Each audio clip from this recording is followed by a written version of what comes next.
यह कार्यक्रम संघ की ओर से आयोजित किया गया है। संघ यानी राष्ट्रीय स्वयंसेवक संघ, जिसको आरएसएस बोलते हैं। उतार चढ़ाव आएंगे, हम अपने अपने परिवारों में प्रारंभ सांसों में उसे होगा कि धीरे धीरे पूरे परिवार को इसी प्रेम के साथ जोड़ेगा। આજના આ આધુનિક સમયમાં તમને કદાચ જાણીને નવાઈ લાગશે, પણ ભારતમાં જે ડિવોર્સ કેસમાં વધારો થઈ રહ્યો છે તેના કારણમાં એક મહત્વપૂર્ણ કારણ સાસુ વહુની નોકઝોક પણ છે। પરંતુ આ બધાની વચ્ચે આપણે એ ભૂલી ગયા છે કે વસુદેવ કુટુંબકમ એટલે કે વિશ્વ એક પરિવાર જેવું છે। પરંતુ આપણા સમાજમાં આપણો પોતાનો જ પરિવાર તૂટી રહ્યો છે। એક સમય એવો હતો જ્યારે સંયુક્ત પરિવારો સાથે રહેતા હતા, પરંતુ સમય જતા સંયુક્ત પરિવારો વિભાજિત થવા લાગ્યા। આ અંતર વર્ષો દર વર્ષ વધી રહ્યું છે।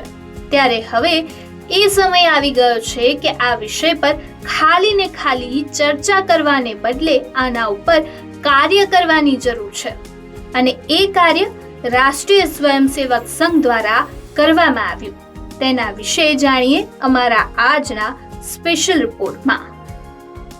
સાસુ અને પુત્રવધુ વચ્ચેનું આ અંતરને દૂર કરવા માટે રાષ્ટ્રીય સ્વયંસેવક સંઘે 2 માર્ચ 2025ના રોજ રાજસ્થાનના બાડમેરમાં સાસુ વહુ સંમેલનનું આયોજન કર્યું હતું।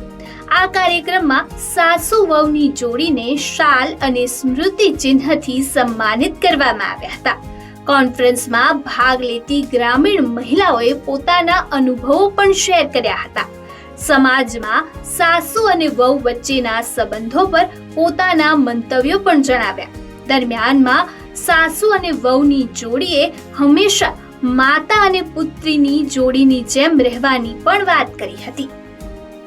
આ પ્રસંગે રાષ્ટ્રીય સ્વયંસેવક સંઘના વરિષ્ઠ પ્રચારક નંદલાલ બાબાએ જણાવ્યું હતું કે માનવ જીવનમાં ઉતાર ચઢાવ આવશે, પણ સંબંધો મહત્વપૂર્ણ છે।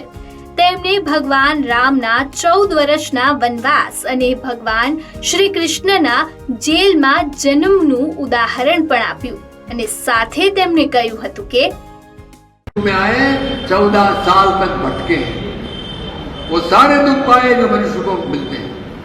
कृष्ण भगवान वो तो आए जेल में, आप और हम क्या जिए? उतार चढ़ाव आएंगे, हम अपने अपने परिवारों में प्रारंभ सांसों में उसे होगा कि धीरे धीरे पूरे परिवार को इसी प्रेम के साथ जोड़ेगा। और मिनिमम 5-7 परिवार आपके होंगे, जरूर रखिए। તેની સાથે સંમેલનને સંબોધતા આરએસએસ બાડમેર વિભાગના સંઘચાલક मनोहरलाल बंसले पर खूब ज सरस बात करी हती। सास बहू का कार्यक्रम शायद पहली बार देखा होगा। यह कार्यक्रम संघ की ओर से आयोजित किया गया है। संघ यानी राष्ट्रीय स्वयंसेवक संघ, जिसको आरएसएस बोलते हैं। संघ के जो अभी प्रमुख हैं डॉक्टर मोहन जी भागवत, आप में से बहुतों ने नाम सुना भी होगा। वो अभी इन दिनों में समाज परिवर्तन में कुटुंब प्रबोधन, इस बिंदु का बहुत विस्तार से और प्रबोधन करते हैं। पश्चिमी संस्कृतिना प्रभाव अने आपणा समाजमां कुटुंब तूटवानी વધતી જતી ઘટનાઓને કારણે આ વિષય મહત્વપૂર્ણ બની ગયો છે। પરિવારમાં આવી ઘટનાઓ બને છે કે જે મનને ખૂબ જ પીડા આપે છે। આવી સ્થિતિમાં પરિવારમાં સાસુ અને વહુ વચ્ચેનો સંબંધ માતા અને પુત્રી જેવો હોવો જોઈએ।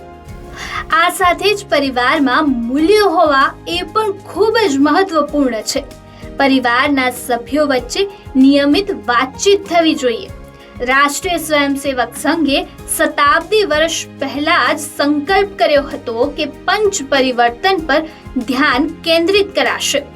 રાષ્ટ્રીય સ્વયંસેવક સંઘના અખિલ ભારતીય પ્રચારક ડોક્ટર સુનિલ આંબેકરજીએ આ વાત કરી હતી। તેની સાથે રાષ્ટ્રીય સ્વયંસેવક સંઘના સરસંઘચાલક ડોક્ટર મોહન ભાગવતજીએ પણ અવારનવાર આ પંચ પરિવર્તનના પરિણામો પર વાત કરી છે અને સંઘના શતાબ્દી વર્ષ દરમિયાન આ કાર્યક્રમને વ્યાપક કરવા ઉપર પણ ભાર મૂક્યો છે. રાષ્ટ્રીય સ્વયંસેવક સંઘ હંમેશા આ વિષય પર કામ કરતું આવ્યું છે.